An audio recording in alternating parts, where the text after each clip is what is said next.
I saw this video on Instagram. It looked really cool, so I decided to give it a try. It turned out pretty good. I'm gonna show you guys how I do it. It's pretty easy, a couple steps. Let's get started. Alright guys, so right now we're on my computer, and as you can see, Lightroom's open with the set of images that I want to work with. The set of images I have are of my girlfriend just positioning herself in different parts of the frame of the composition. So for example, in these first couple of frames, you can see her just relaxing back in that chair. But the only difference that you see is that it's at a different perspective. Once you go through the images, you can see that she's still generally in the same area, with the focal point being her left eye. And as I'm taking those photos, I'm making sure to keep her left eye in that same general area, because once we go through and do that effect, it's pretty important to have her morph in that same general area for the first couple of frames, just because you don't want the big movements to be happening right away. Unless you do, then you can take the photos however you want. I'll show you guys how to do that afterwards as well. So you're going through, you can see that the background is shifting left and right. It gives off this kind of parallax effect. So that's pretty cool. So I made sure I have all these photos rendered out. And as you can see right here, I have these photos edited and rendered out into a set. Right? Now, once I get that set, I can pull up Adobe Premiere Pro. I'm not sure if this works in any other programs, but since I work with Adobe Premiere Pro occasionally, it just happens to be the program that I'm using.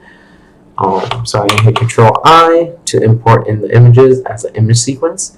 So I select the first one, make sure image sequence is selected, and then open. Now Adobe Premiere Pro would take all those images and turn it into a video format. So you can just drag that in here, and you can see that it is a total of 29 milliseconds. So that's too short, so that means the time lapse is going really quickly. You just play it through really fast. So what you want to do first is to create this pixel morph. So to do that, you want to right click on the clip that you're using, change the speed duration, and you just want to extend it to, however long you want it to be, depending on how big the effect you want. So if you want more artifacting, you would go for, or more artifacting, more pixel warping, then you go for a higher count, a higher duration. But if you don't want it too long, then you can go for like 3 seconds or even 5 seconds, even 6. So here, for this example's sake, I'm just going to go for 6 seconds. Now the most important part to getting that effect would be changing the time interpolation, and that would be to optical flow. The reason being is that once it goes through frame sampling, it's just taking frames. It's not creating any new frames, it's freezing the previous frame and duplicating it in a sense. Hope that's correct. All this for me was self-taught, so I'm not sure, but from my understanding, that's what I was told what it does. And for optical flow, Adobe Premiere uses their kind of own smarts, and they create those middle frames. And in a sense, that will create the pixel warping for us. See, this whole thing is in red, you want it in green, so you render it in and out. But if you were to scroll through, you can see the pixelation happening on some areas right there.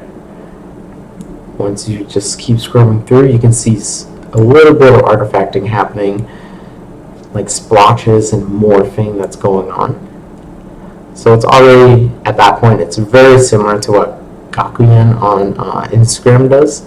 But you kind of want to render this out just if people are using the photos and they get to this point but they don't see the effect, it's because they didn't render it out yet. Most of the time it worked for me, but sometimes I have to render it out just to get the effect to happen. So I go sequence, and this is a rendering into out point that I was telling you guys to do. Pretty important just to get the effect on if you don't see the effect. So you let that run through. And when that finishes running through, you should have the whole clip ready to go. Alright, see how it's much smoother when it plays, and the effects just look super cool. Again, I'm not sure what people look up, but when I saw Gakuyen pulling this effect off, I was reading comments trying to figure out how people did it, but no one could really find a tutorial on it, so I just experimented around and figured out how to do it. I'm pretty sure this is the way he does it. If not, if you guys know of a different way, please share down in the comments below, or let me know. That's pretty much how the effect works. The post-production side is very quick, very easy, not too hard to pull off. The hardest part to pull off would be compositing and framing, kind of like what kind of image you want to do. So when you're out there taking that photo, just make sure you have the important key, keeping that focal length. I saw one of Gakuyen's video where he was really inspired by framings, how framings are composed. And the way he noticed how people do it is that they keep generally the eyes in the same area. So when it moves forward to the next frame, the characters are still having that same dynamic motion going through the frames. And that just makes the image and the effects work a lot better.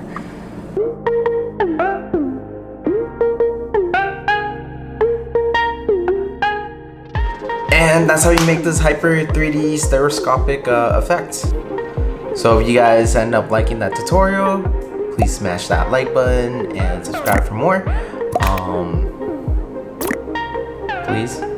And if there's anything you guys would like to learn and haven't figured it out how to do it, and shoot me a quick comment below, and I'll take a good look at it, see if I can figure it out, and then if not, we can figure it out together. Alright, peace.